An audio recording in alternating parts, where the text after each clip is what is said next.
Hey guys, tonight we are setting the scene for a journey back to the Middle Ages, an era where romance and intimacy played out quite differently than today. Picture vast castles, knights in shining armor, and intricate tapestries that tell tales of famous loves and mischief. Amidst this world of chivalry and courtly love, you'd find scandals peppered with strict social codes where love and intimacy were both scholarly pursuits and clandestine affairs. Imagine wandering through candlelit halls filled with the murmurs of troubadours singing of forbidden passions. You're about to embark on a path through secret gardens and private quarters decorated with the whispers of centuries past, and where in some tales you probably won't survive the strictures of medieval propriety. So before you get comfortable, take a moment to like the video and subscribe, but only if you genuinely enjoy what I do here. Share with us where you are and what time it is.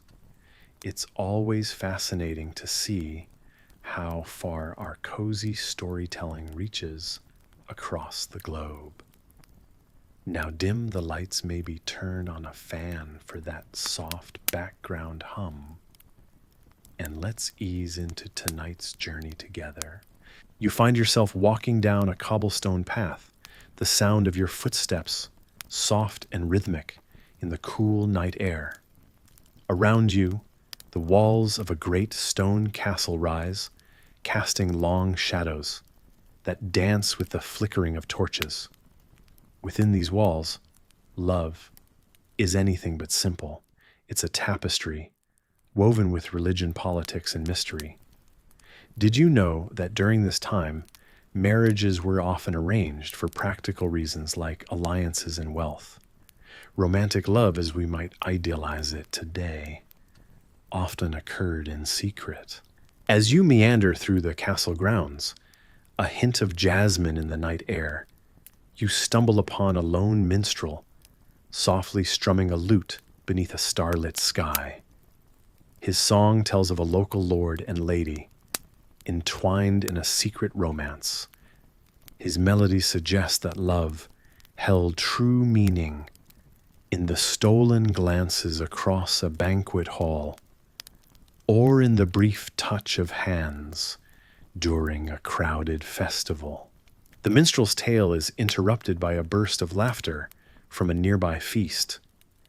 You wander towards the sound, and through a half-open door, you see a boisterous gathering. Here the noblemen and women indulge in repartee, each word layered with suggestion. Among these jesters and scholars, the philosophy of courtly love blossoms a fascinating cultural norm where knights worship their ladies with poetic devotion. Historians still debate whether these amorous pursuits were more fanciful than factual, offering a chaste form of affection that stayed mostly in the realm of the heart and mind. In truth, these ideals often stood in stark contrast to the reality of physical passion, which carried both the joy of connection and the constant risk of scandal. You drift through the corridors, noticing the intricacies of relationships played out as a complex chess game, where each movement is calculated for social gain or romantic secrecy. Just as you're pondering this delicate balancing act, a cool breeze rustles the leaves of a nearby orchard, carrying with it the reminder of an unusual practice from the time one that involved lovers exchanging small tokens, like a scarf or glove, as proof of their affection.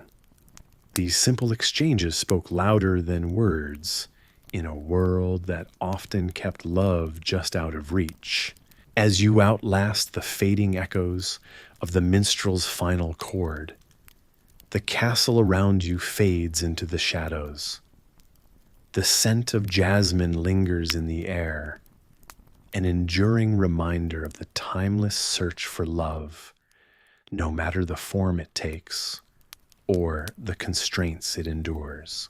As you settle into the world of medieval living, let your imagination guide you through the bustling streets of a small village where the cobblestones are worn from countless footsteps over the ages.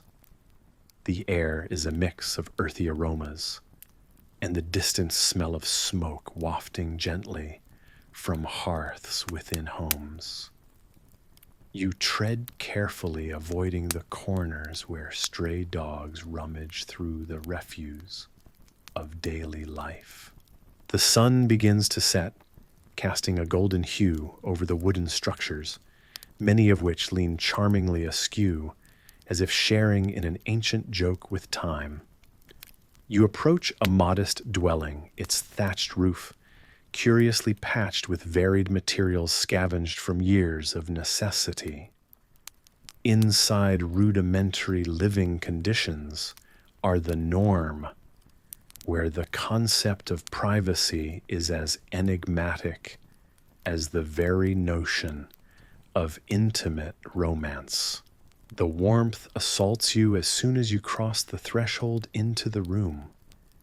It's not just from the crackling fire, but from the body heat generated by a family sharing close quarters. The heat fills the space, mingling with laughter and chatter, a cacophony of sounds creating the soundtrack to everyday life. The conversation flows freely, unfettered by modern notions of personal space, as everyone occupies the central living area that serves as the living room, dining room, and come nightfall, the sleeping quarters. Corners are designated by arrangement rather than walls. A straw mattress lies against one side of the room, offering minimal comfort, but the essence of home. Nighttime intimacy, if it happens, becomes a shared secret of household whispers, masked by the monotonous crackle of the fireplace or the occasional creak of wood. Even in a community where the church services are a weekly gathering of familiar faces, the architecture of buildings speaks volumes about the lack of privacy. Silence is rare. The murmurings of neighbors easily bleed through thin partitions of wattle and daub. One canonical fact means the nights are long and dark, a meditative lapse under the expansive medieval sky.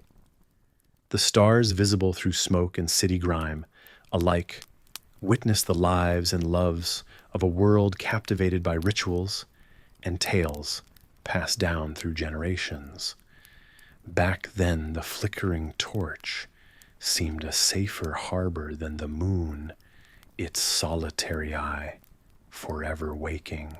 But surprisingly, historians still debate whether families even cared about the notions of privacy. Some suggest that the lack of physical dividers fostered a stronger sense of community and intimate bonding within households. It's a curious thought how the definition of intimacy might stretch and adapt to the contours of earlier times. As you rest your head cushioned by the image of hay-stuffed pillows, the choir of night creatures rises. The hoot of an owl, the far-off bark of a fox, weaving its nightly path. These are the sounds that knit the fabric of survival. Each breath you take is steeped in history and the acceptance of rudimentary living that in its own way defines an unpolished kind of beauty. Your eyes drooping, you picture planks twisting under the pressure of 100 years, enduring both weather and the weight of ordinary everyday life. A gentle symphony of human presence, enduring and undeniable cradles, generations carrying them through night after night. Absorbed in this picture, there's a serenity in the understanding of life's perpetual cycle, the constant closeness of family ties, bound by necessity rather than modern notions of privacy and possession. Sleep invites you, gently whispering the tales of those who walked before you in a world defined by simplicity and closeness. As you lay back, imagining the chill of a breezy medieval evening settling in, you find yourself creeping into the life of a bustling household where the idea of personal space seems almost laughable. Picture yourself in a great hall, lights dimmed to the modest glow of a flickering candle.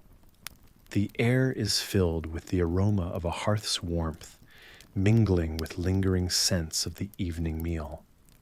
You find yourself amongst the peasants, and the nobility sharing a universe of unwritten social contracts.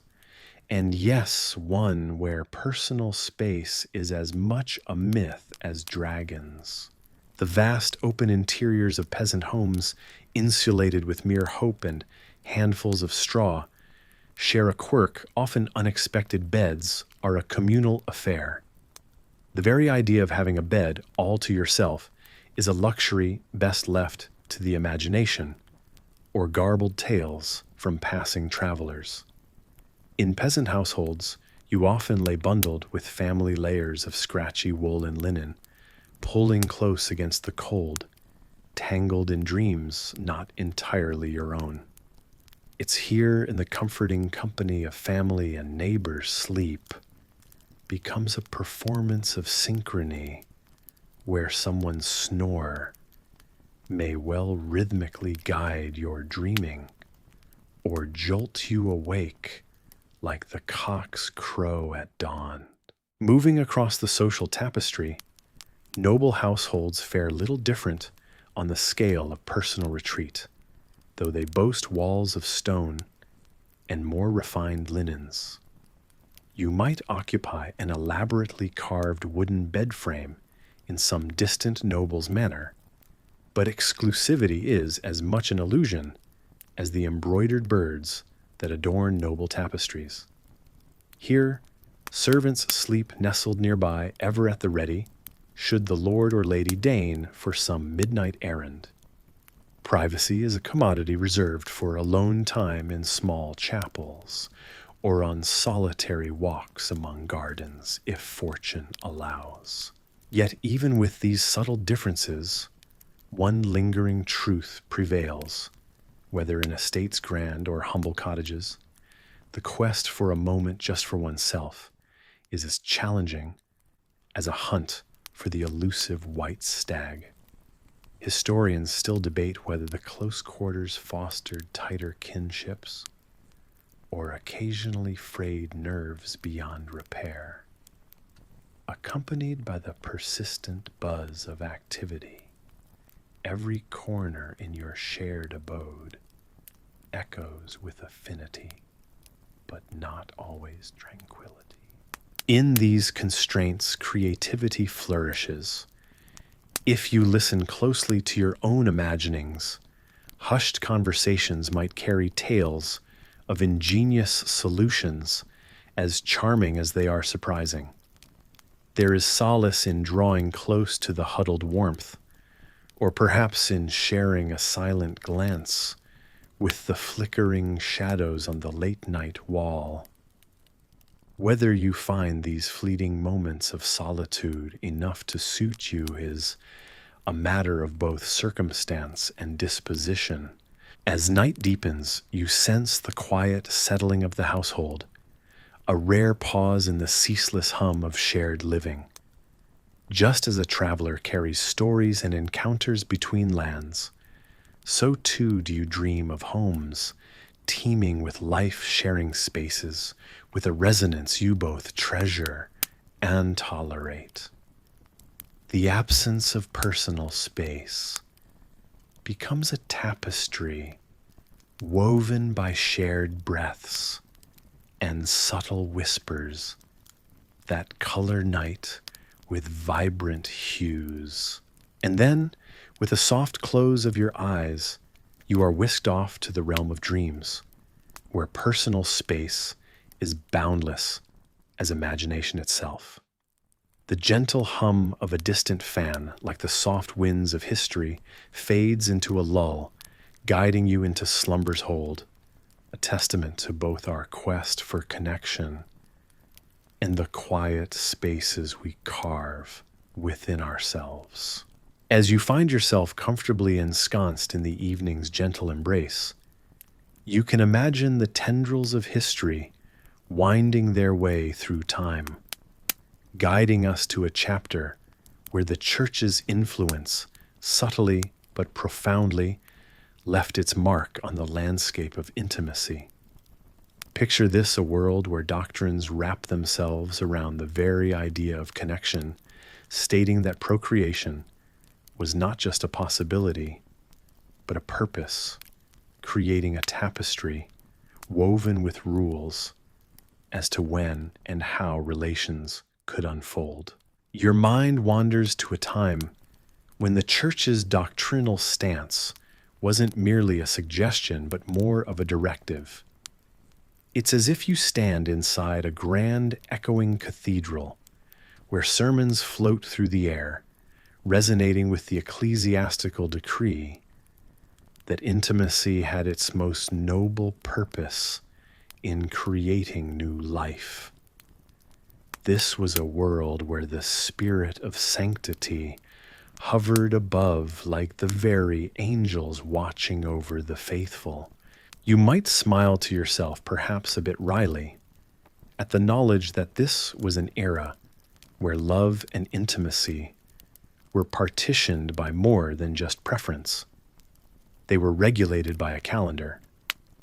Imagine finding a footnote in history, an anecdote almost humorous in its straightforwardness, that even married couples were advised to keep a liturgical calendar at hand. Historians continue to puzzle over just how strictly these guidelines were adhered to. They debate whether personal discretion ever slyly tipped its hat to the stipulated norms. But the mere existence of such guidance leaves a trail of curiosity. Consider the surprise you might feel knowing that in this past age, times deemed inappropriate for intimacy seem to stretch as long as the seasons themselves, Sundays, holy days, periods of fasting, and entire church festivals. It's almost as if you can see the dates being crossed off in a grand sweep of sacred determination, leaving but a few precious days unshaded for earthly joy. Sitting in gentle reflection, the image is clearer. Couples perhaps finding solace in whispered nights, aware of the strictures but embracing the spectacle of moonlit conspiracies.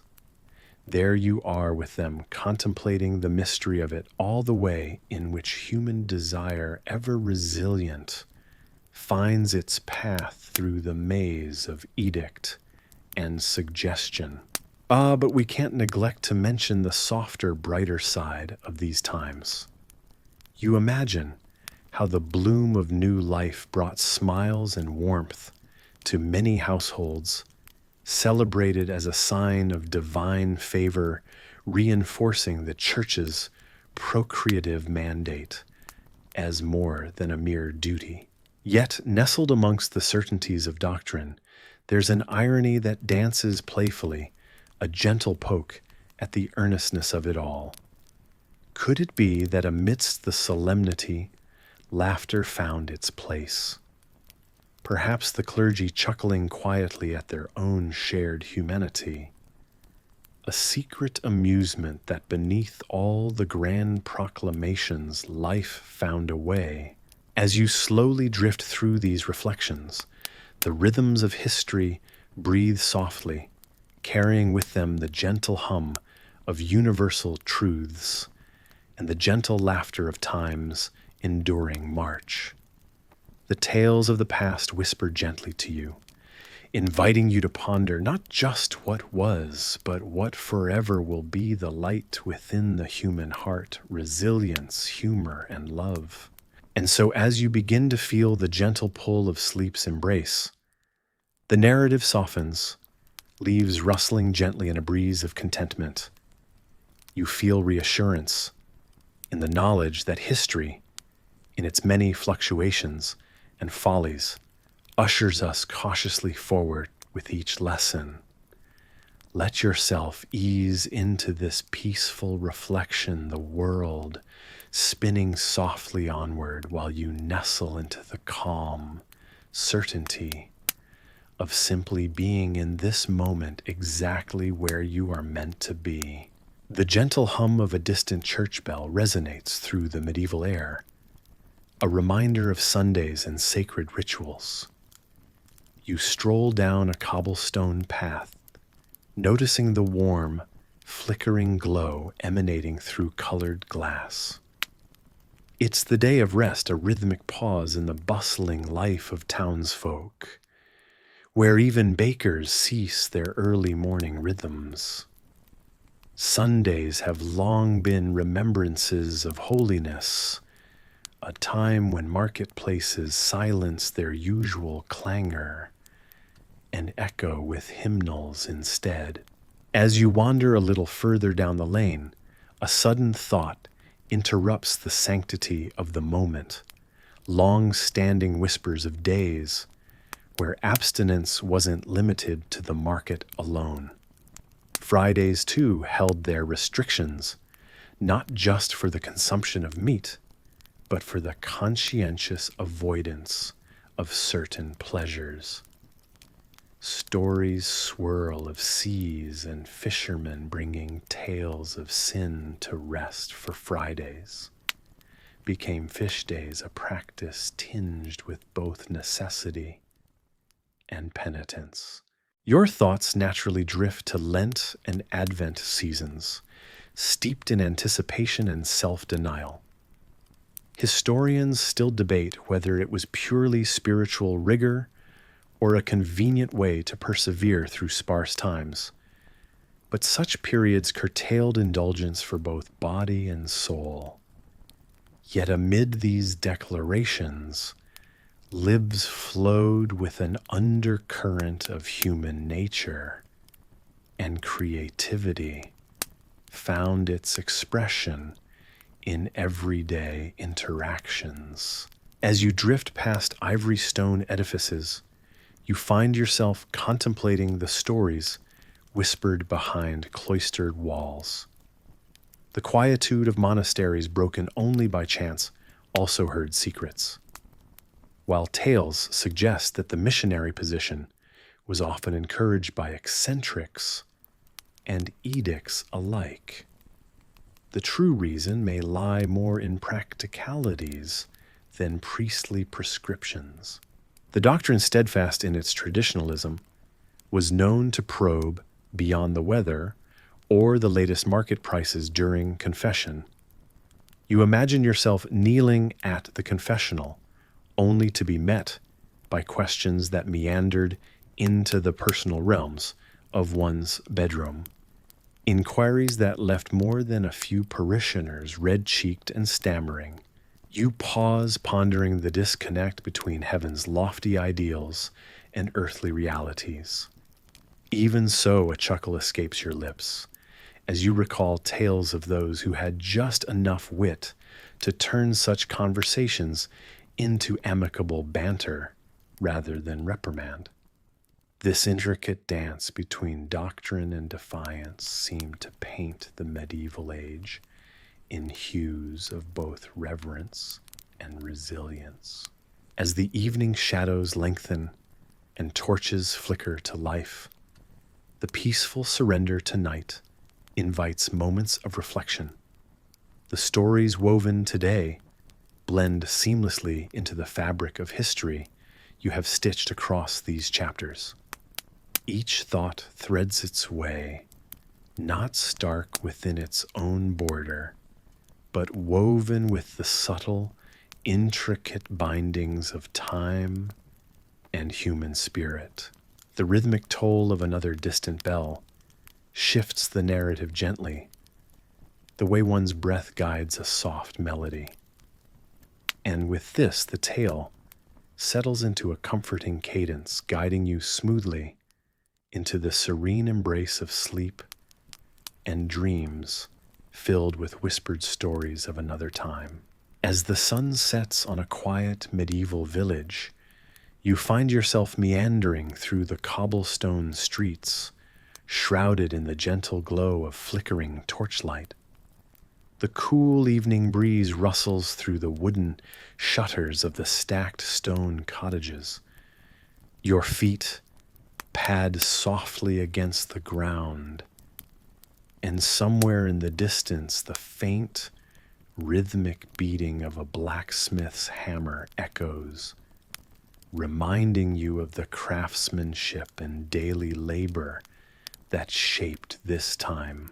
But tonight, your mind is occupied with the mysteries and misconceptions of the past. You feel an evening breeze tousle your hair, cool and refreshing, as it carries the scent of nearby orchards in full bloom.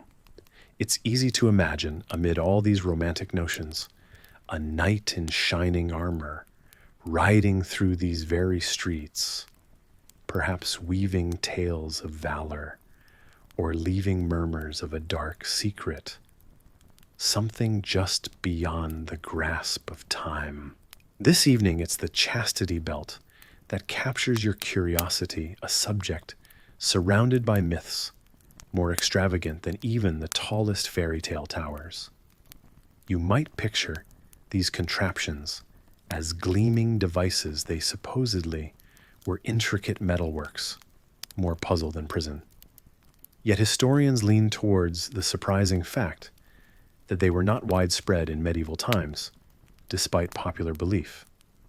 Instead, they suggest these belts were more symbolic prop pieces, known less for practicality and more for staying power in the cultural imagination, a relic of humor and sensuality, often crafted centuries later. As you walk, you imagine the villagers with their own methods of ensuring fidelity, their lives filled with more practical overtones. The relationships were managed like all else, through a social tapestry of agreements, promises, and family arrangements. The seriousness with which these matters were handled didn't often require metal locks and keys, but rather words and trust. Still, the idea of the chastity belt persists. Some stories claim it was nothing more than satirical commentary from weary husbands, perhaps reflective of the time's penchant for lewd humor rather than genuine medieval restraint. You find it curious wondering why the myth endured so long, if it was indeed just fantasy. Is it the drama of it all that appeals, or is there truth hidden somewhere in tales of old? Historians still debate whether any real evidence of these belts exists from the medieval era, the scant examples often chalked up to later creations, perhaps theatrical or humorous in nature, rather than objects of true historical use. In fact, the only surviving accounts that hint at them tend to date back to the Renaissance and beyond, evoking a knowing nod from you as you walk past a lively inn.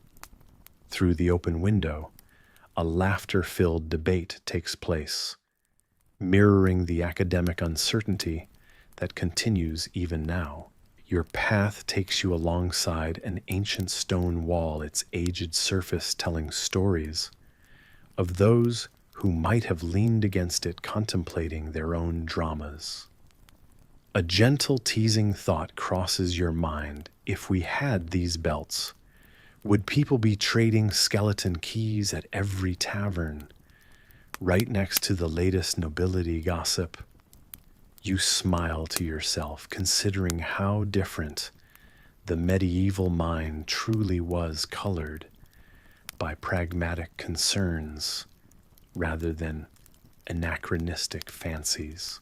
It's easy to get lost in these musings, each cobblestone step carrying you further into a realm where history blends with legend and myth. The sound of rustling leaves becomes a symphony, a backdrop to the continuous narrative unfolding within your thoughts. You take a deep breath, feeling the rhythmic beating of your heart sync with the pulse of the living past. The stars start to dot the sky, and you feel the day's weariness giving way to calm. Just as your journey through the Middle Ages winds down, you find your mind resting easily with these insights, a blend of historical curiosity and gentle humor, illuminating and dispelling myths that linger like shadows in history's dim halls. Section 7 of your journey through the winding alleys of a medieval town emerges now where the curious existence of brothels becomes a focal point. As you meander down the cobblestone streets, the air is tinged with stories, waiting in corners whispered softly by walls drenched in time. Imagine for a moment that you're walking past one of these elusive establishments. The front is unremarkable, a plain facade that hints at more beneath the surface, much like lifting the corner of a tapestry to reveal hidden patterns. Walking by you might feel a strange mix of allure and bewilderment, sensing an undercurrent of tightly held secrets. In these towns, brothels were not the shadowy taboos we might assume from a modern vantage point. Instead, they had a curious legality woven into the fabric of society. Town regulations kept a watchful eye, as if the brothels were an arm of the town itself. Officials known as keepers of the peace ensured that rules were respected and order maintained amid the gentle chaos of these places. Imagine them now, their medieval robes, whispering across stone floors, wielding not swords, but ledgers. One might think of the church as an ever-looming presence clad in judgment, yet here it played a more shadowy role. You'd find, surprisingly, that the church adopted a stance of pragmatic tolerance. The clergy often turned a blind eye, justifying their inaction, with the belief that permitting brothels was a necessary evil. By containing vice in designated spots, they argued they were preserving the fabric of society. Historians still debate whether this approach was more about practicality or profit. Amidst all this, it is intriguing to ponder an unusual detail. Some brothel workers were required to wear specific clothing to announce their profession publicly, a sartorial badge mandated by law, a visual echo of their place in the societal tapestries you wander through, much like guild symbols on the doors of tradesmen. As you drift through this peculiar era, you sense a contradiction coursing through the stones of these towns. Here desire and duty blend, creating a portrait of medieval life far richer and complex than at first glance. The gentle hum of voices fills the air, musing over whether the brothel regulations served merely to mask more significant societal indulgences, or were genuinely an act of moral compartmentalization. Turning a corner, you are met by a soft breeze, a gentle caress down the alley, as though the town itself were breathing alongside you. This is a place where paradox lives side by side with the mundane, and history wraps you in its ever-present embrace. Though the campfire casts a gentle glow, and the distant hoot of an owl echoes softly through the evening air, it's clear that the world you find yourself in is vibrant yet challenging. You're in medieval times surrounded by the quaint sights and earthy smells of life long past. Picture it now, bustling streets made of cobblestone wood, smoke curling lazily above thatched roofs, and people dressed in tunics and cloaks, each stitch telling a tale of days spent in honest labor. In this tapestry of scents and sights, you will step forward, leaving the familiar comforts of modern hygiene behind. As you wander, you'll start to notice things that seem quite curious. Bathing, for instance, isn't the daily activity you're accustomed to. In fact, it happens infrequently.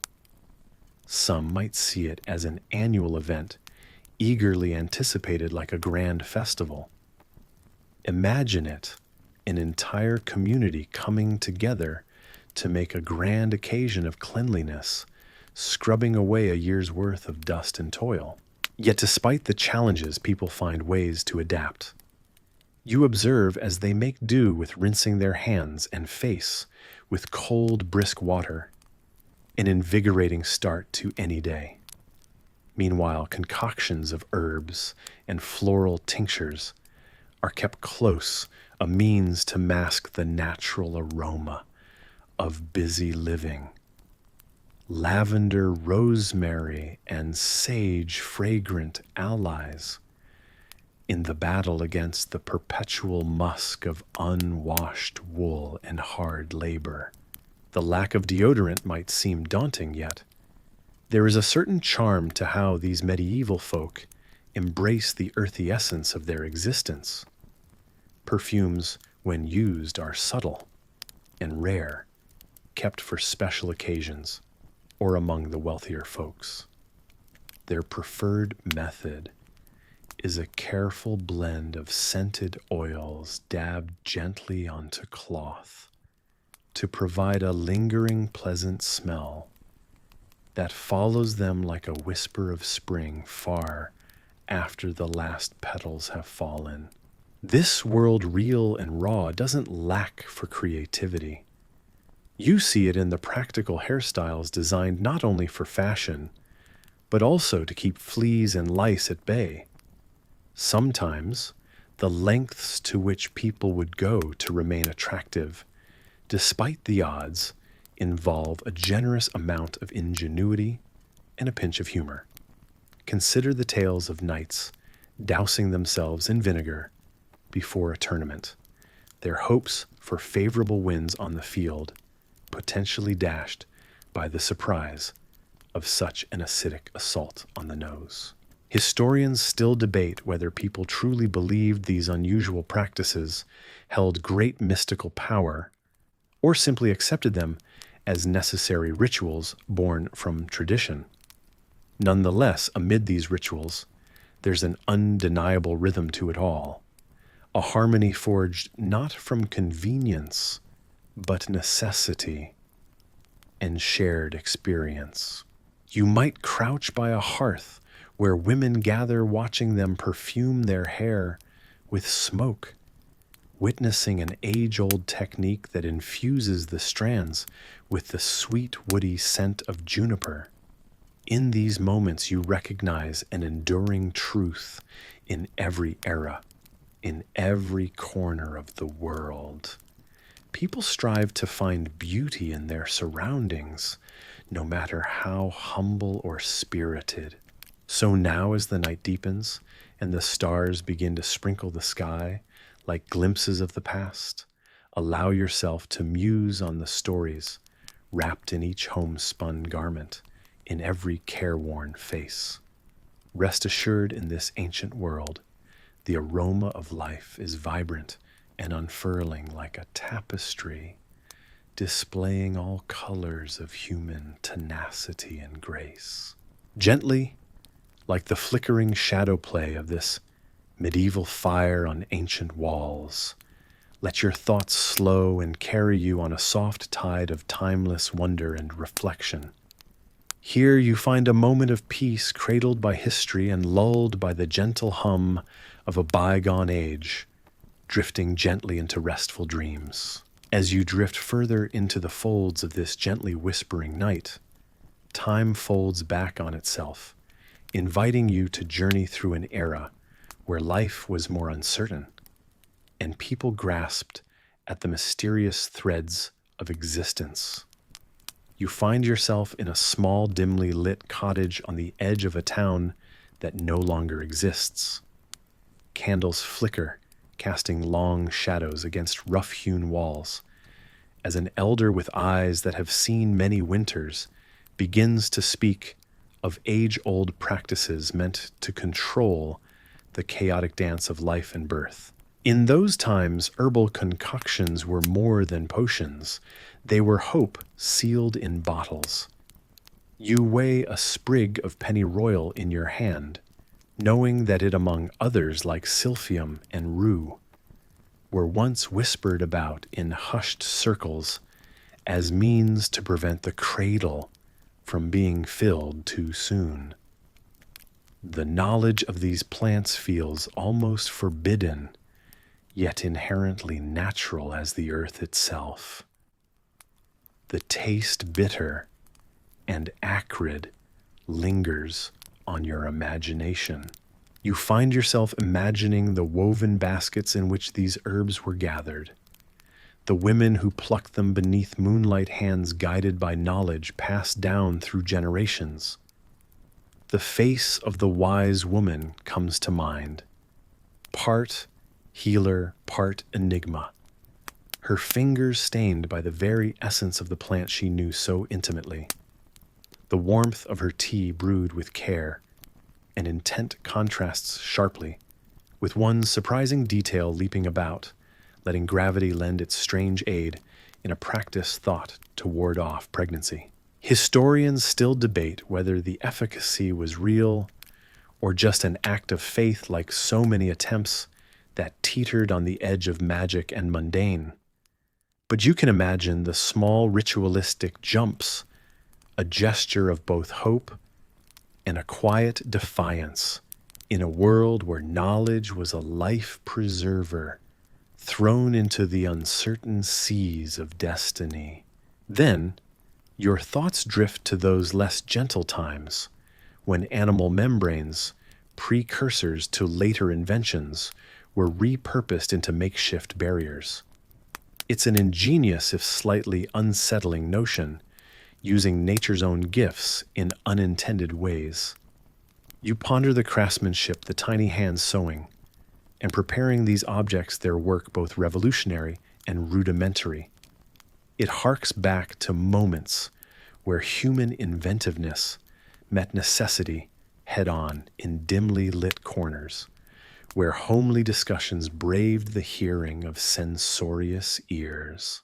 And then, of course, there's the church, that ever-watchful guardian of moral and spiritual conduct, often frowning upon the deceptive simplicity of birth control in any form. You find yourself standing amidst the yawning vastness of a stone church, hearing sermons echoing from centuries past, filled with fire and brimstone. Condemnation to the curious and brave who dared to tiptoe along these dangerous edges. Yet beneath the surface, where quiet revolutions often take their course, people have always been people. Peering into those lives, you realize they were filled with the same hopes and fears, their wisdom woven with the same threads of survival and forbidden knowledge.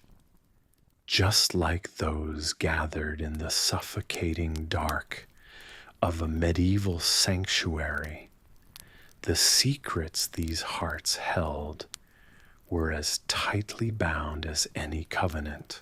Closing your eyes, you take a slow, deep breath, feeling a kinship with those ancient souls as you step quietly through the shadows of time. The silence wraps around you, a comforting embrace. You can hear the quiet rustle of leaves, feel the gentle breeze that carries the whispers of hundreds of forgotten voices. all echoing the unending dance of life birth and the cleverness of humanity. And so, as the night deepens, you find solace in the soft concord of knowledge and mystery realization and quiet resignation. A sense of understanding emerges, a gentle knowing that transcends the whispering voices, one that fills the space with peaceful resolution. You begin to settle into the calm, recognizing the echoes of past lives as they fade into the gentle hum of the present. Like notes from a well-played violin, the story lilts onward, transforming into a lullaby for tired thought souls. Rest now in this tapestry of dreams, where the past and present softly merge, carrying you ever onward into the soothing embrace of sleep. A peaceful sigh escapes your lips, a gentle testament to the endless wonders that weave through the nights across the whisper of history. It's time to let go, time to let the gentle tide of dreams sweep you into quiet, restorative rest. Imagine the flickering glow of candlelight dancing across the walls, casting long shadows in a room filled with the whispers of a different time. You walk along the corridors of a grand old manor, its stone structures now telling tales of grandeur and intrigue. The air is thick with the scent of history, and you find yourself a curious time traveler, weaving through the tapestry of human stories unfurling around you. As you drift further into this world, you uncover tales that are not all romance and chivalry. No knight in shining armor here, just the stark realities of human nature. You might wonder as you explore these winding tales whether you'd make it out unscathed or remain among these ghostly corridors forever. But before you wander too far, take a moment to like the video and subscribe, but only if you genuinely enjoy what I do here. I'd love to hear where you're joining us from, so please share your location and local time in the comments. Now dim the lights, maybe turn on a fan for that soft background hum, and let's ease into tonight's journey together. Underneath the surface of noble courts and royal festivities, there were secrets and social games more dangerous than any swordplay. Picture yourself at a grand feast surrounded by lords, ladies, and the intoxicating allure of power. Yet behind smiles and laughter, whispers of scandal threaten to shatter facades. In this world, adultery is not just a personal betrayal, but a grave social offense. Its implications ripple through families and alliances like pebbles cast into still waters. You wander into a tale of a noblewoman, a historical footnote now, but once the center of her own storm. She dared to transgress the invisible social contracts of her time. You see, it's the 16th century, and societal expectations wield as much power as any scepter. Her affair, a flame of passion, caught in the ruthless winds of honor and reputation. A man might face whispers or the cold shoulder at court, but for a woman, the consequences loom far more ominously. Take careful note. Society's weight presses heavily upon her, a pressure perhaps difficult to comprehend from your perch in history. Historians still debate whether these tales of justice were tempered by mercy or marred by bias, but the punishment for a woman, once caught, often took a creative turn, more symbolic than punitive perhaps, but a demonstration of control and deterrence. You hear of a case where an errant wife, was paraded through town publicly shamed to restore the moral order believed to be disrupted by her indiscretions. Her punishment served as a social spectacle, reinforcing the invisible walls of her gilded cage. The townspeople, a sea of faces you imagine pressed against this drama of the era, each glance heavy with judgment. Yet beneath this surface of public shaming lies a darker undercurrent, a reality sharper than any public ostracism.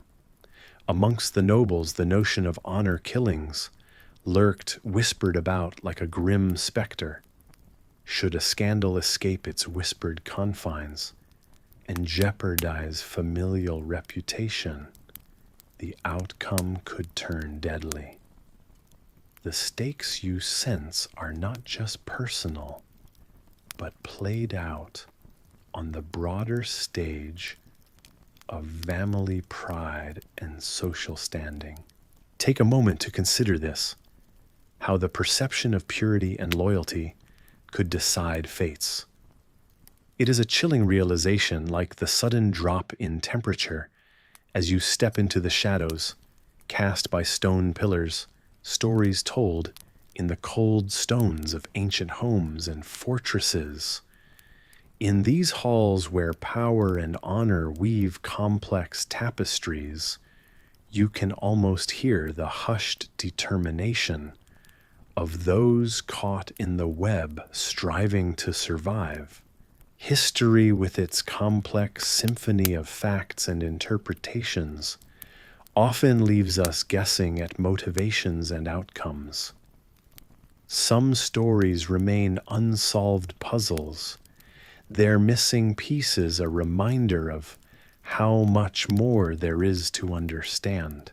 And as you walk these halls of time, perhaps, you feel a kinship with those who lived these stories, those who dared to love in times when love was a perilous endeavor. The heart knows no reason nor season, and even within the coldest stone walls, it beats warmly, creating its own legend in the annals of time. You are young Zeno of Citium, waking to the rhythmic creaking of wood and the gentle rocking of the sea.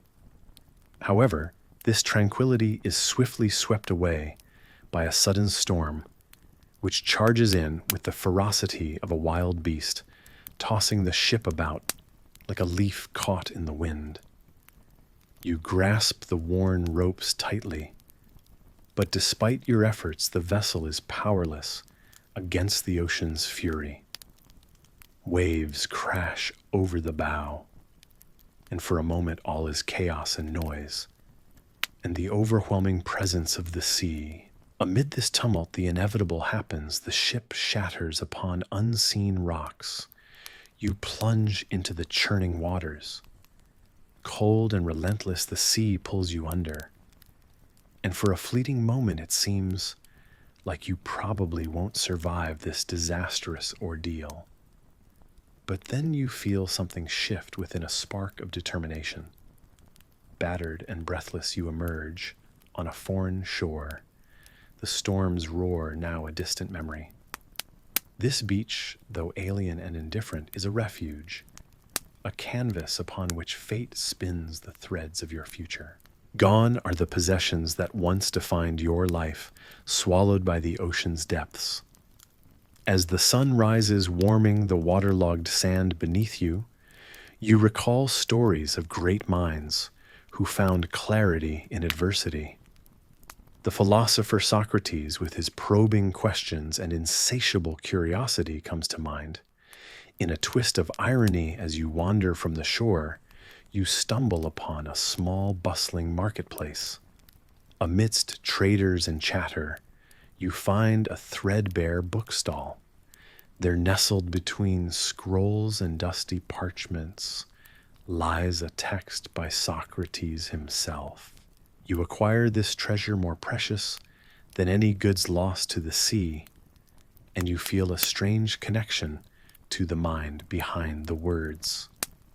Historians still debate whether the universe conspires or whether it's mere chance, but this much is certain. Your heart feels strangely light as you begin to read.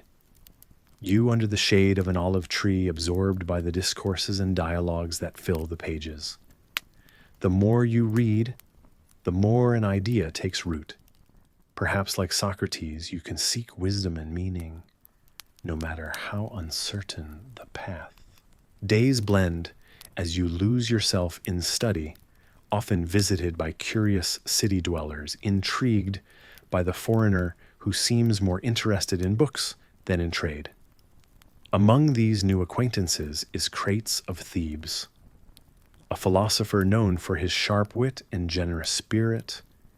Crates notices your earnest interest in Socratic thought and takes you into his fold. You learn not only from his teachings, but also from the laughter and debates shared under the sunlit agora. Crates guides you not just in philosophical discourse, but in living simply and with purpose. You may not agree with everything he practices. The giving away of all possessions does seem a bit excessive, surely, but you empathize with the desire to focus on the richness of the inner self over material wealth. This period shapes your thoughts profoundly, weaving the essence of a new philosophy within you. Your curiosity grows insatiable, pulling you toward a place where ideas flourish amidst art and culture. It is here, beneath the painted colonnades of the Stoa Poikile, that you plant the seeds of Stoicism. This place lively with the vibrant hues of frescoes and the echoes of philosophic debates becomes your home. Historians note it was during this time that your ideas crystallize, and with much encouragement and critique from peers, Stoicism begins to take form. Your philosophy thrives on principles of logical reasoning, ethics, and understanding the natural world. It draws from the lessons you've learned, the impermanence of material wealth, the value of resilience in the face of adversity, and the virtues of wisdom and courage. You watch as these teachings grow in popularity, resonating deeply with those who seek peace amidst the vicissitudes of life, just like you once did on that turbulent sea. Amidst the relative clamor that surrounds your teachings, there's also a gentle yet unmistakable sense of purpose, a vision that confirms you're precisely where you're meant to be. This realization warms you like the sun that never falters in its path across the sky, promising the dawn after every dusk. So as the paintings around you fade into twilight colors, you find a calm certainty. A shipwreck led you not to ruin, but to a whole new voyage embarked upon, where the boundaries of logic, ethics, and nature intertwine. Tonight, as you still hold fast to the embers of your journey, visualize yourself drifting into sleep, comforted by the sense of direction you've unearthed. With each breath, you feel the calmness of the serene waters within you, untamed, yet harmonized. You might not have everything figured out, but that's perfectly all right. After all, life, like philosophy, is an ever-winding voyage, not meant to be fiercely controlled, but gently guided. So settle into the night, allowing the day's discoveries and the dreams of tomorrow to gently weave into one another. With a soft exhale, surrender to sleep's graceful embrace as the stars above the Stoa twinkle in silent testament to the tales of old, to the lessons learned, and to the enduring courage that charts your path ahead. You've settled into the warmth of your thoughts, and the world seems large and full of mysteries. As you ponder life's big questions, imagine drifting back, way back to a time long ago. You wander an ancient city, the rhythmic clatter of sandals on cobblestone streets, the air alive with voices discussing profound ideas. There, amidst the echoes of time, you find yourself in ancient Athens, a place of philosophers and wisdom seekers. In the midst of this bustling city, you encounter a philosopher, a figure whose thoughts echo through the ages. The sun begins to set, casting long shadows on the Parthenon, when your newfound guide mentions a concept called logos. Not just a word, but a profound idea, cosmic reason, the order underlying the universe. You soon realize that this isn't just an idea for the learned few. It permeates every facet of life. It whispers to you of balance, of harmony, and most importantly, of virtue. As you walk alongside the philosopher, he tells you stories of the Stoics, who believe that virtue, wisdom, courage, justice, and temperance is the only true good, a guiding principle in a world filled with chaos and change. Their teachings suggest that while the world sways around you, true control is rooted within, embracing the inner fortress of the mind amidst external tempests. Your companion points to the streets around, where vendors cheerfully peddle wares, actors perform expressive tragedies, and citizens passionately debate politics. These external events, he suggests, are beyond your control, much like an unexpected rain shower or the whims of fortune. Observing a particularly animated crowd, you realize that while they yell and gesticulate, their interactions can be seen as vivid portrayals of life's unpredictable nature. An intriguing story catches your ear, a tale of a Stoic master facing a hostile crowd. Rather than succumbing to panic, he calmly continued to speak of virtue, a serene force amidst chaos. Historians still debate whether his calm was merely an act.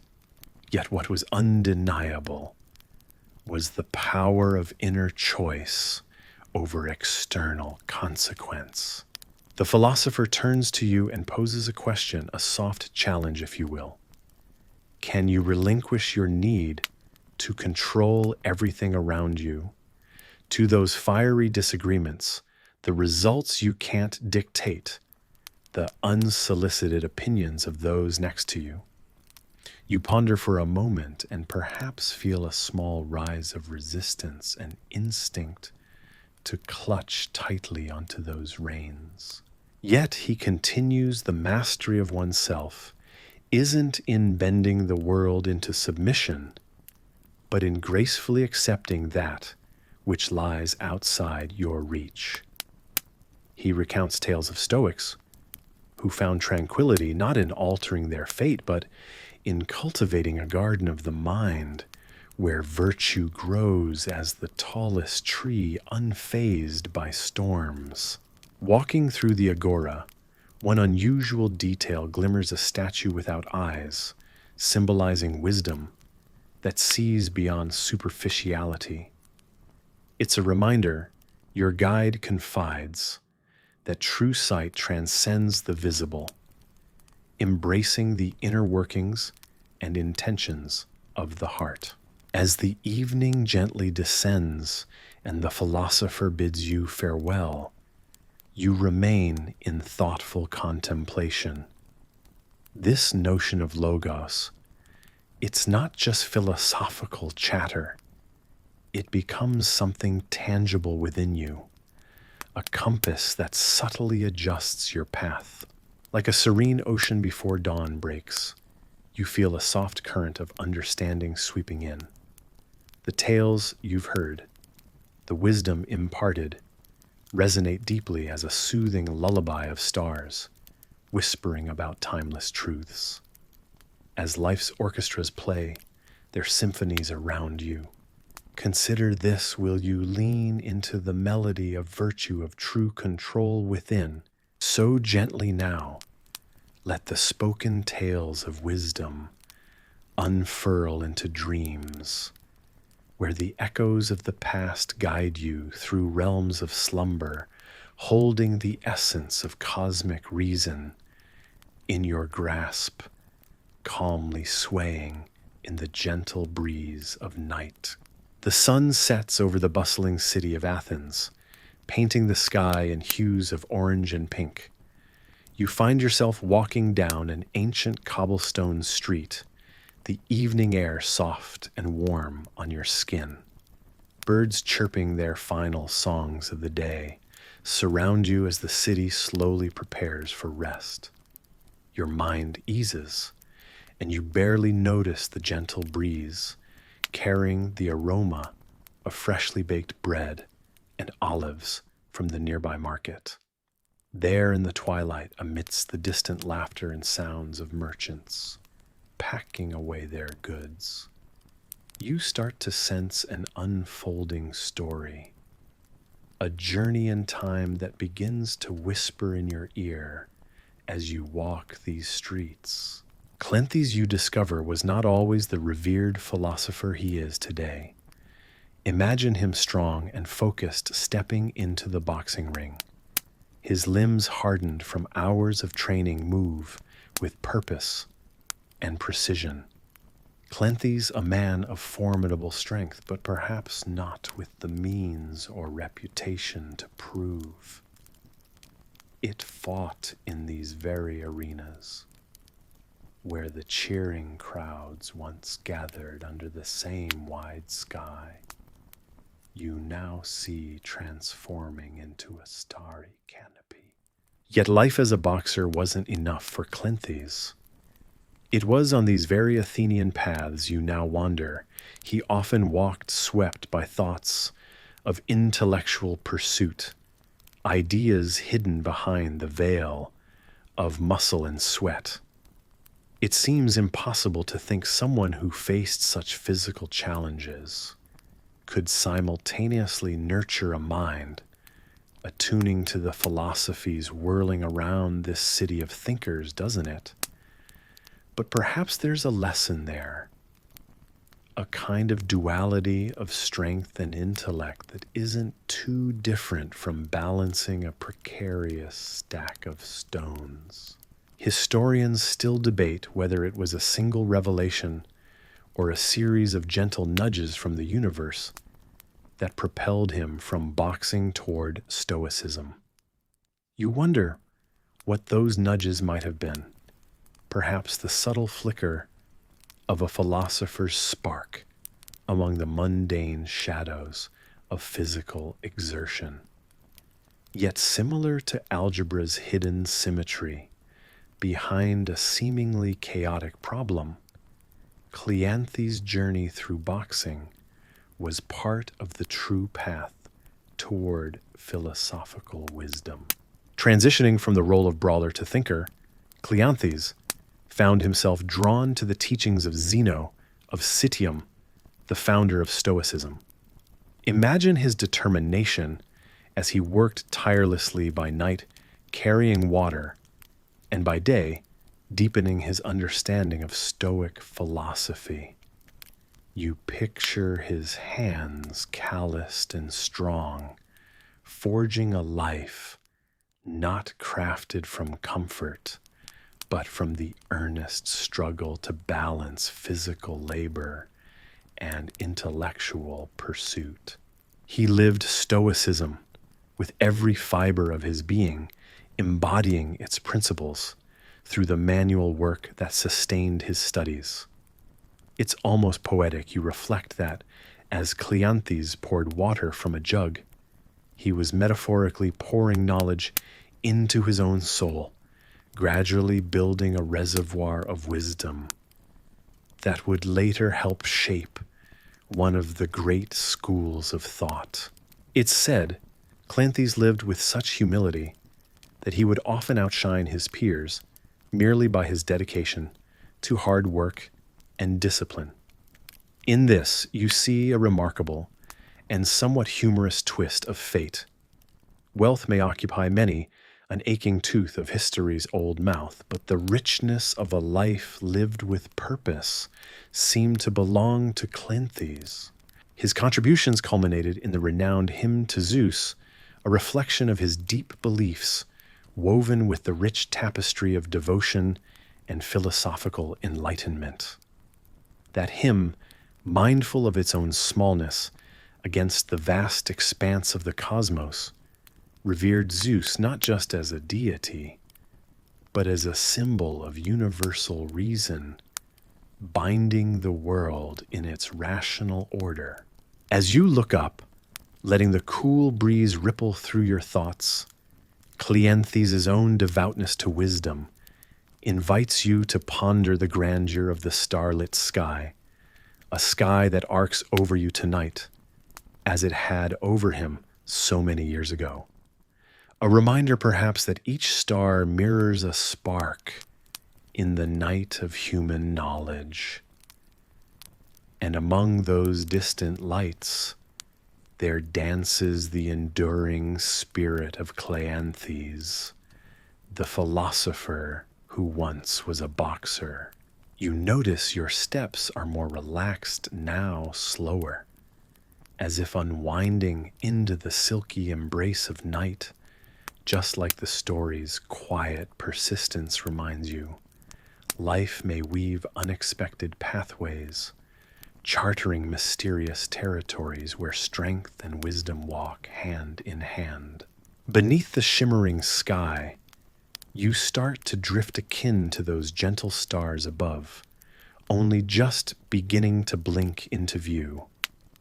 Let the peaceful rhythms of ancient knowledge and the tales of those who've journeyed before you gently cradle your thoughts. The story, like a soft lullaby, hushes to a soothing close. Let yourself breathe deeply and calmly, absorbing the lingering echoes of Cleanthes' mighty yet humble journey, and feel them fold into your own extraordinary voyage in this present moment of rest. You continue your journey through time with a man named Chrysippus, a pivotal figure in the history of philosophical thought. Picture yourself walking along the dusty streets of ancient Athens.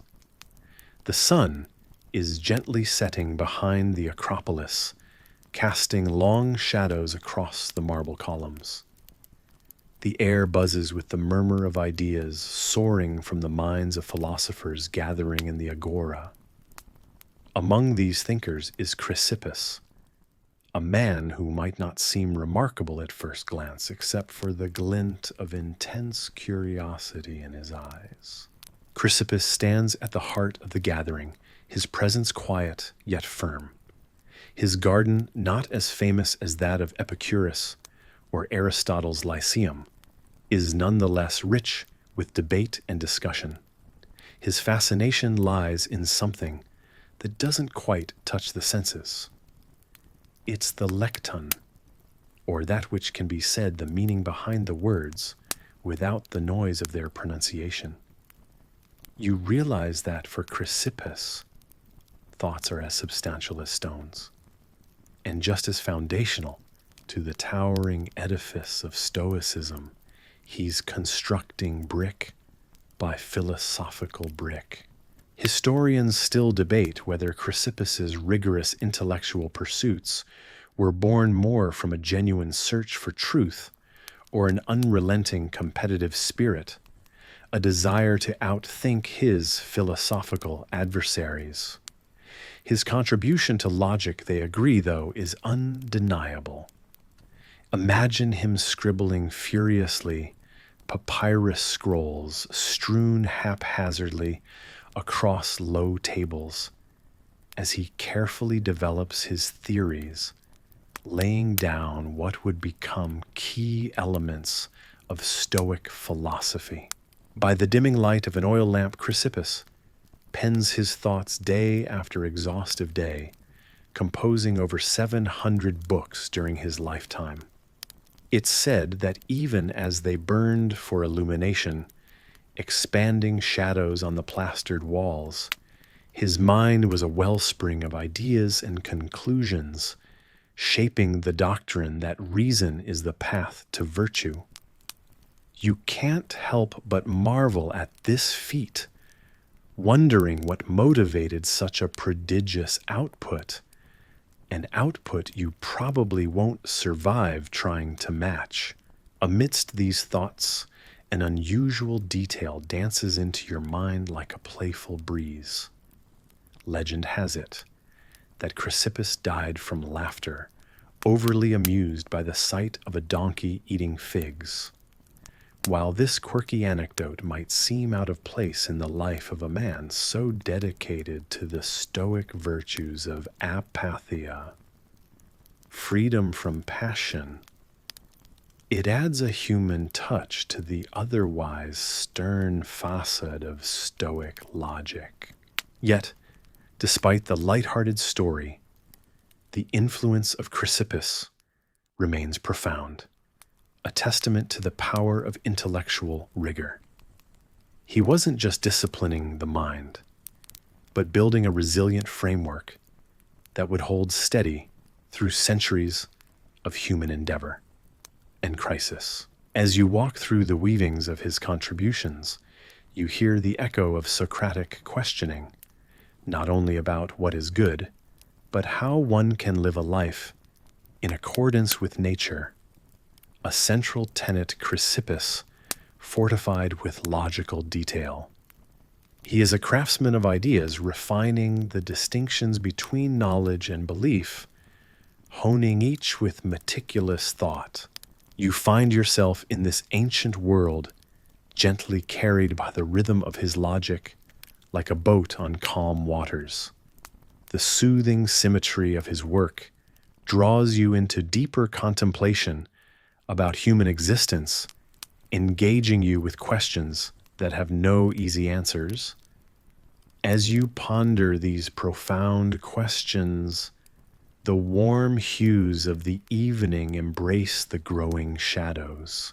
With each moment, you feel Chrysippus's legacy binding not just ideas, but generations, inviting both teacher and listener into a dialogue that resonates today, not merely as echoes of the past, but as a vibrant, living discourse.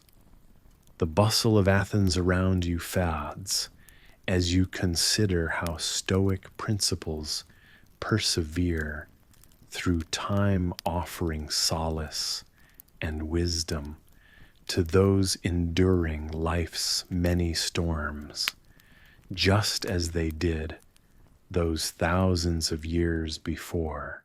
The story continues through the ages, but for now, you allow the calming rise and fall of these ancient ideas to lull you as the lights dim into the gentle embrace of night. The warm glow of an oil lamp casts flickering shadows on the walls of a grand Roman villa where you find yourself walking alongside Lucius Annaeus Seneca. He's calm-wise, yet burdened with the heavy cloak of being Emperor Nero's advisor. As you move closer to the bustling heart of first-century Rome, you notice the dichotomy of his existence, his Stoic teachings contrasting sharply with the erratic reign of his infamous pupil. Seneca often muses on tranquility amidst chaos, but it's a difficult feat when surrounded by the grandiosity and madness of the Roman Empire. You picture Seneca speaking to you as if you were one of his pupils, his eyes warm, yet aware of the brutal realities outside his teachings. Historians still debate whether Seneca truly believed Nero could be tamed by reason, or if he felt trapped in his advisory role, like a fly caught in an intricate web.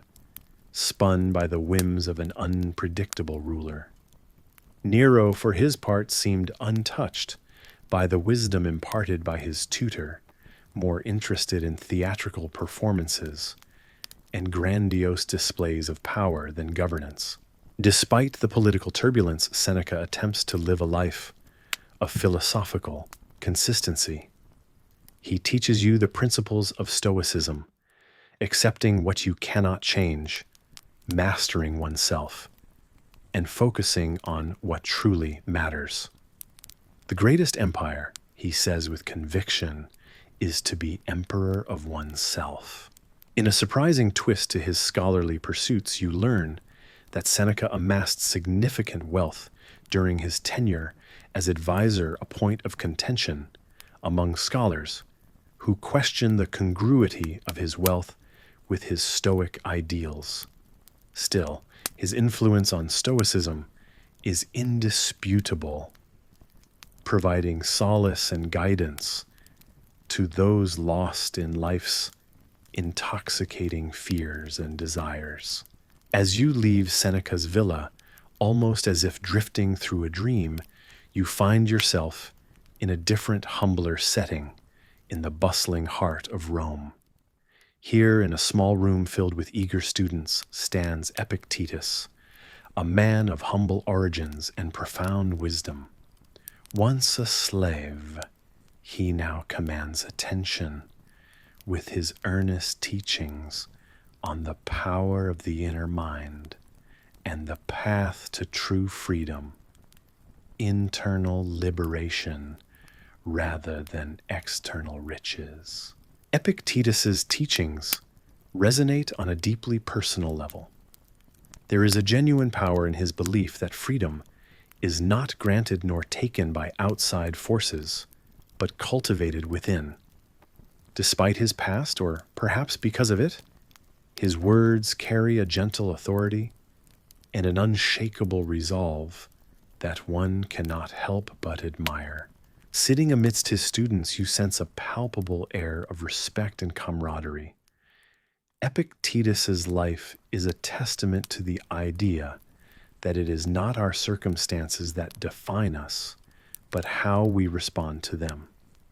His emphasis on personal agency over circumstance is refreshing, a counterpoint to many of life's narratives, both ancient and modern. Yet, as you listen, a subtle uncertainty lingers. Historians still puzzle over the exact details of Epictetus's transition from slave to renowned philosopher. Did he gain his freedom due to his master's benevolence, or was it a testament to his own efforts? The details are murky, a gap in history that invites introspection and wonder. As you absorb the serene yet firm presence of Epictetus, the noise of the Roman metropolis fades away. His teachings press on, urging you to look inwards and cultivate an unwavering sense of self, grounded in reason and virtue. These journeys through the lives of Seneca and Epictetus leave you with a curious blend of contentment and contemplation. Their shared legacy in Stoic philosophy extends far beyond the walls of their own time, whispering through the centuries to those open to listening. As you ease into the quiet aftermath of their timeless wisdom, the softness of the evening envelopes you, gently dimming the day's concerns. Your mind drifts on a slow, gentle current, lulled by the rhythmic hum of peace that Stoicism brings. The stories of Seneca and Epictetus wind down like a soft lullaby, inviting you to release the day's tensions. Their teachings, like a soothing balm, reassure you that while the world may remain unpredictable, the calm center of your own thoughts and choices is yours to tend and cherish. The night deepens around you, cradling you in its soothing embrace. And as the backdrop of history ripples softly in the distance, you find yourself gently drifting towards a serene and restful slumber. You slowly step through the grand marble columns of the ancient Roman bathhouse, feeling a cool breeze that contrasts the bustling city streets outside. It's a bustling hub of both hygiene and social life, a place where Romans of every walk of life come to wash away the dust of the day, linger in quiet conversation, and feel human amid the magnificence of the empire. You marvel at how something as simple as a bath could hold such cultural weight. You begin your journey in the Apoditerium, a vast locker room of sorts. Here you disrobe, handing your toga to an attendant who assures you it will be safely kept. You can't help but chuckle at the thought a toga misplaced and becoming the latest Roman fashion disaster. The Romans, it turns out, were rather particular about their attire. Stepping into the tepidarium, a wave of warmth greets you, and your skin tingles with anticipation. This room is gentle and welcoming, like a favorite pair of shoes. Everyone seems relaxed here, chatting and laughing, much like friends gathered around a modern kitchen table. The air is fragrant with oils and herbs, a reminder that even long ago, people cared about smelling nice too. As you move to the caldarium, the heat intensifies. This room steams like a hot summer afternoon. You recline on a stone bench, letting the heat wrap around you like a heavy woolen blanket. Here, you notice the ingenious design of the Hypocaust system, a Roman innovation that uses an underfloor heating method. It's astonishing how these ancient engineers came up with such sophisticated solutions, no modern electricity required. Beside you, a discussion arises about whether the baths were as much about health as they were about status. Some believe it was a bit of both, where the rich sniffed out the latest political gossip and the poor indulged in a taste of luxury. Historians still debate the nuances of Roman social life within these soothing steam clouds. Finally, you venture into the frigidarium, a plunge pool, where the shocking cold invigorates the body and jolts the senses awake. The burst of cold is a sharp contrast, much like stepping into a chilly morning after a night of dreams. You are refreshed anew, as if the cold water has stolen away the drowsy remnants of the day. But it's in these public baths, amidst the conversations, business dealings, and occasional philosophical debate, that the heart of Roman culture beats. The bathhouses are more than a place to wash. They are a mirror reflecting the intricate layers of Roman society. Here, exits from reality are both stark and subtle, offering a simultaneously grounding and uplifting experience. You find it delightful thinking how societies value communal spaces. Just as we gather in parks or coffee shops, these baths were the center of Roman life. Perhaps unexpectedly, you might have recognized some parallels to modern spa treatments, or even the simplicity of gathering around a table for tea. As your journey through the baths comes to an end, you find yourself longing to stay just a bit longer. Savor the echoes of voices inside those grand marble walls a bit more. But for every end of the day, there's sunrise to look forward to. With each visit to the baths, you learn something new, not just about the Romans, but about yourself too. How you enjoy the quiet moments of reflection along with the thrill of gentle discoveries. You wrap yourself in the soft fabric of this evening's memories, savoring the tales these ancient walls have whispered to you. As you pull on your toga, once again properly attired for the world outside, you carry with you the sense of tranquility that these ancient rituals have imparted.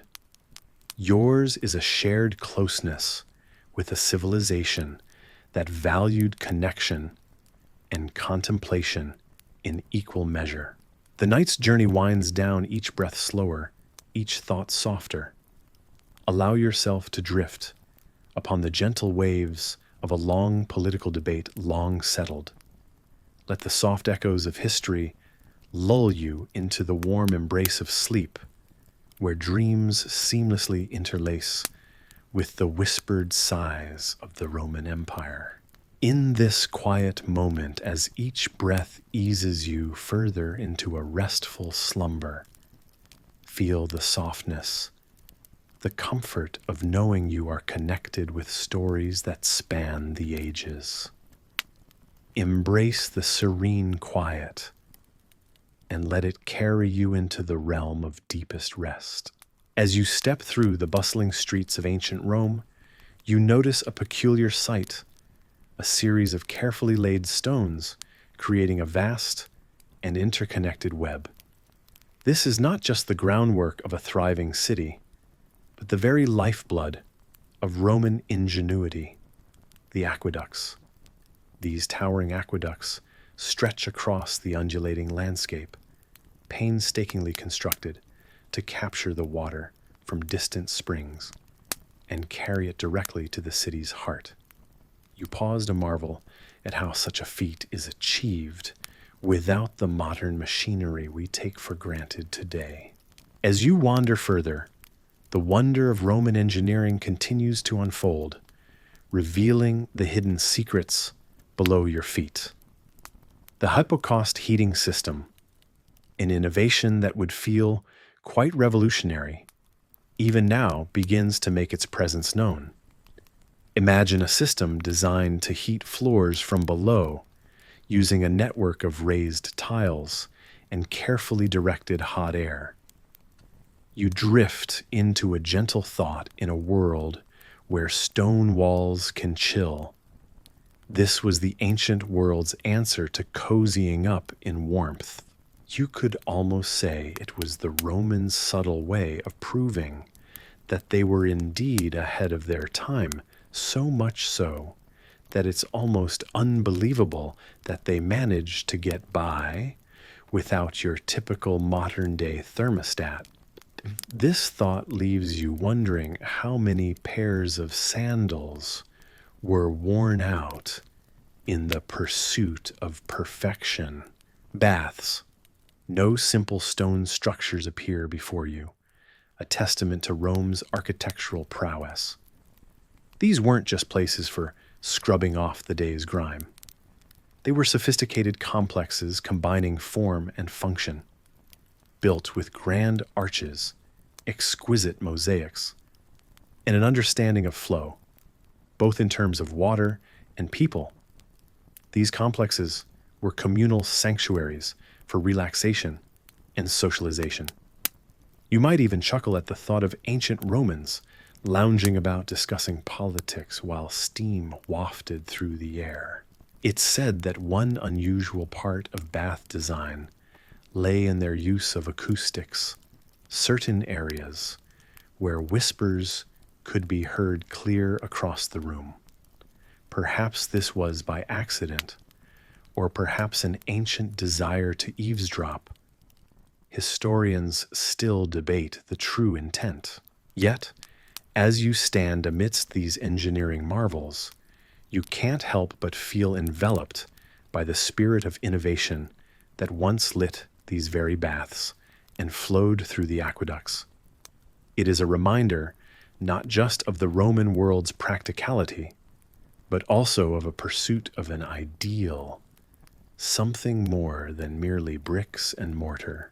With the gentle hum of the fan still in the background and your eyes growing heavier, the intricate web of aqueducts begins to wane into the quieter corners of your mind. Your thoughts slowly drift away like water, finding its path through the stones, making their way home. The warmth from the Hypocaust lingers, wrapping around you like a soft blanket against the cool night air. This immersion into the past softly fades, leaving you ready to embrace the present moment of peace and quiet. The voices of ancient Rome soften into a distant echo, just as the world around you quiets into a gentle lullaby of deep whispers and a tender embrace of sleep. As you sink into the warm embrace of the ancient bathhouse, the soothing lull of water gently laps against the edges of the marble pool, creating a symphony of tranquility. The baths are bustling with people, their murmurings mingling with the steam that rises lazily into the air, curling around the room like an ethereal veil. The scent of rich oils and fragrant herbs wafts through the space, making each breath feel more luxurious than the last. Here you are not just a spectator, but an active participant in history's grand narrative. These baths are more than mere places for cleansing the body. They are the bustling heart of Roman society. It's quite a scene, individuals of all walks of life congregating here, not just for hygiene, but for the hum of whispered secrets and the sharp aroma of political ambition. As you soak, the whispers of those around you become clearer. A story begins to unravel of a senator who once secured a pivotal alliance while seated in a pool, just like this one, the tension of his clandestine negotiation masked by the calming waters.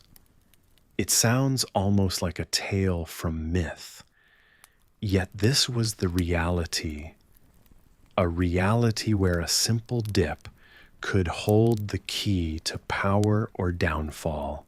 There, near the marble statue, a group of merchants gathers their voices, barely audible over the gentle splashes of water. Business deals flow like the warm currents, fortunes decided by a nod or a handshake beneath the cover of steam. Historians speculate whether these bathside agreements were often more binding than those on parchment. The very temperature of the water seems to hold secrets. You can almost feel its pulse beneath your skin, conveying all the ambitions and desires confided here. Beside you, an elderly man leans back against the edge, his eyes closed in quiet contemplation. Perhaps he is reminiscing about bygone days when the light at the baths glowed brighter with the fires of political aspiration.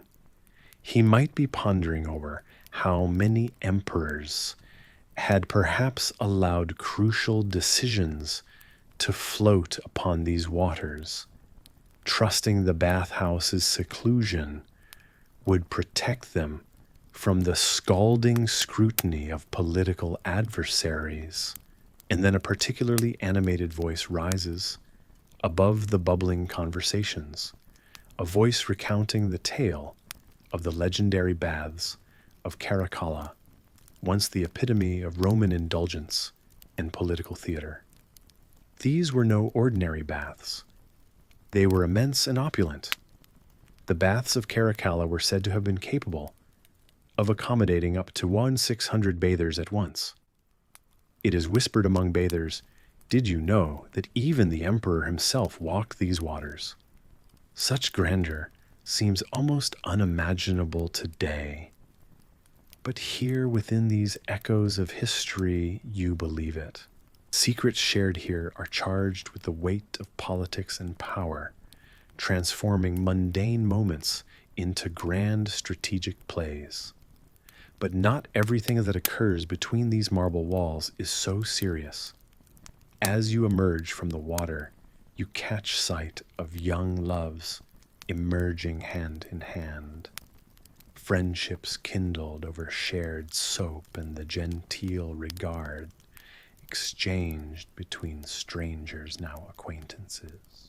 You notice that stories of the past, the comings and goings of people in these ancient steam-filled rooms, bear a striking resemblance to the ones of the more sacred spaces you came across earlier, be it the clatter and chatter of the market or the humble quietude of a shadowy sanctuary. Each plays its own role. Power and politics, just like those whispered secrets, never strayed far from the bath's warm embrace. Feeling the weight of this historical context, you close your eyes, allowing the gentle sounds of the water to envelop you. While historians remain divided on many accounts of these tales, the vaporous resonance of a place seeped with such encompassing memories is enough to coax back memories of eras long past. It offers an understanding, perhaps a truce with the chaotic forces of transformation that have ever shaped human life. In this communal setting, you are reminded that the vitality of the baths did not solely lie with the powerful or the political. In the relaxing warmth of the waters beneath the arching columns and the watchful gaze of the statues, there exists a shared humanity.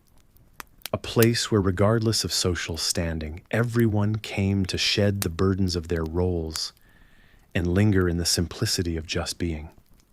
A testament to the unchanging human need for connection, even under the veil of politics and the allure of power. Reluctantly, you rise from the bath, feeling as though you are stepping out of time itself. Yet the insights remain with you like droplets of water clinging to your skin, with each one a nugget of wisdom, gleaned from the ancient conversations, now echoes within you. Tonight, as you curl up and let your eyes drift shut, think about the stories that swirl around us in the spaces we frequent, each a little bathhouse of intrigue unto itself. Let the warmth of these tales lull you into peace, for tomorrow is another day, filled with its own stories, to weave into the grand tapestry of life. Rest easy now and know that the world, much like the soothing water from the baths, flows onwards, ever connected by the stories we share and the dreams we dare to dream. In the warm sands of ancient Egypt, where the golden sun kisses the Nile, you find yourself amidst a world where the borders between magic and medicine blur and dance like the swaying reeds along the riverbanks. As you stroll through the bustling streets of an Egyptian city, the fragrance of frankincense mingling with the tang of earthy herbs fills the air. A reminder that healing here is as much art as it is science. The Sunu, or physicians, are revered figures, their wisdom passed down through generations. Wrapped in linen, their hands glide expertly over papyrus scrolls inscribed with medical knowledge and divine spells. The Egyptians are pioneers, you learn, in blending practical remedies with the spiritual, navigating ailments with the precision of a scribe's brush on parchment. And yet, there's a dash of cheek as they caution, you probably won't survive this. For even with their extensive wisdom, some mysteries remain unsolved. Temples serve as healing centers, where priests and priestesses not only tend to the spirit but the body as well. You wander into one such sanctuary, feeling the cool stone underfoot, watching as the faithful gather beneath towering pillars etched with hieroglyphs. The shadowy corners whisper of ancient tales, and in the light of flickering oil lamps, priests prepare concoctions that are part potion, part prayer. In this mystic land, it's said that Imhotep, an architect and physician to the pharaohs, defied time's grasp with his knowledge. Legend speaks of him healing with a touch a notion historians still debate, puzzled by his deified status amongst mere mortals. It's not uncommon to hear tales of Imhotep's wisdom transcending the limits of the natural world, guiding the sick back from the brink with rituals and remedies that today might elicit a skeptical eyebrow. Surprisingly, these healers wield not only herbs and potions, but symbols and amulets believed to ward off malevolent spirits as much as they soothe physical ailments. You glimpse a shimmering ankh around a patient's neck, a reminder of the eternal life they aspire to, drawing from the mysteries of both medicine and magic. You can't help but marvel at a priest in white robes who administers such treatments.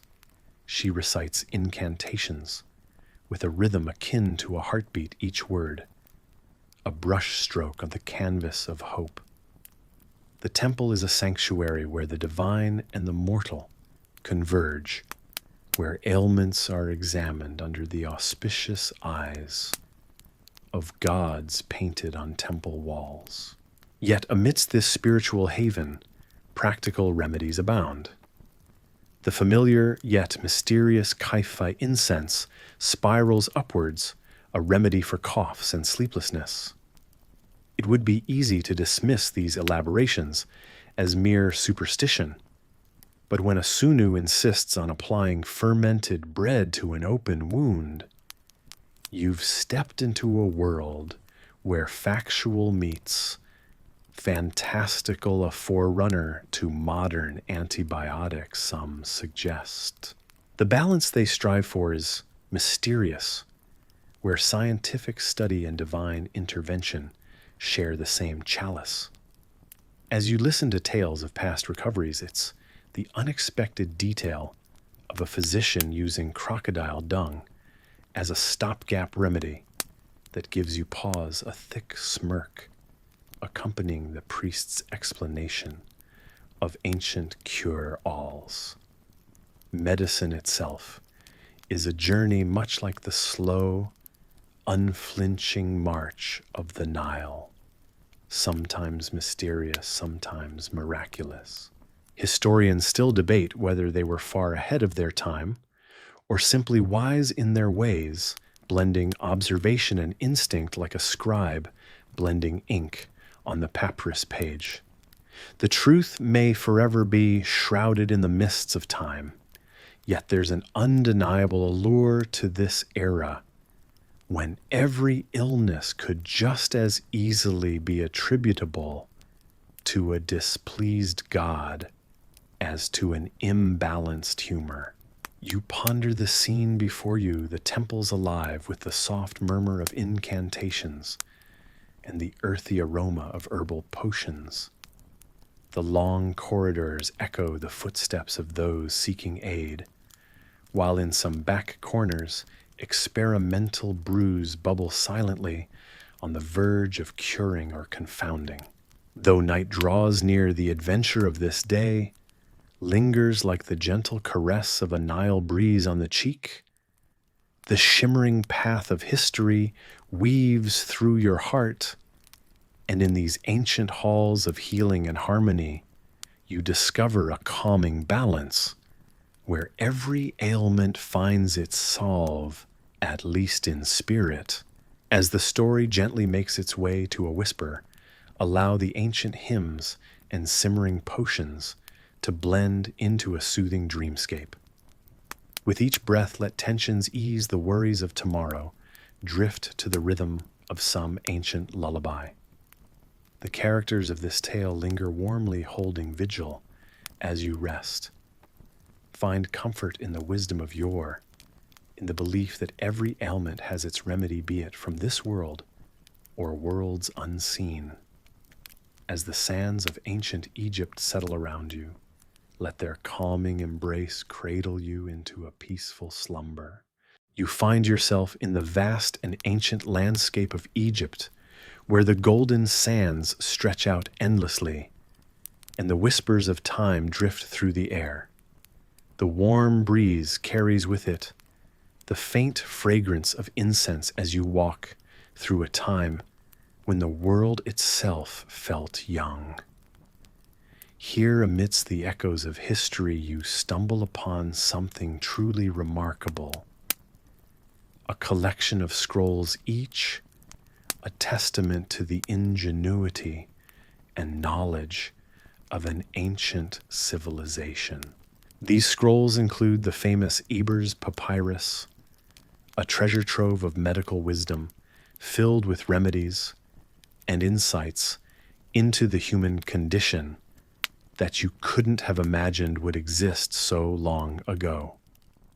You browse through its detailed descriptions, each remedy telling a story of a time when people relied on nature, the stars, and their own intuition to heal the body and the soul.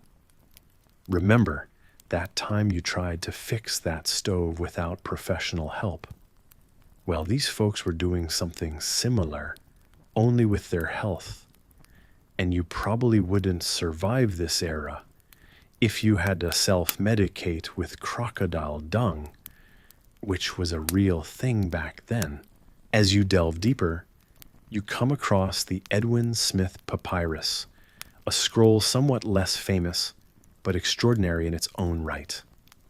This text is surgical in nature, literally all about cuts, wounds, and how to mend them.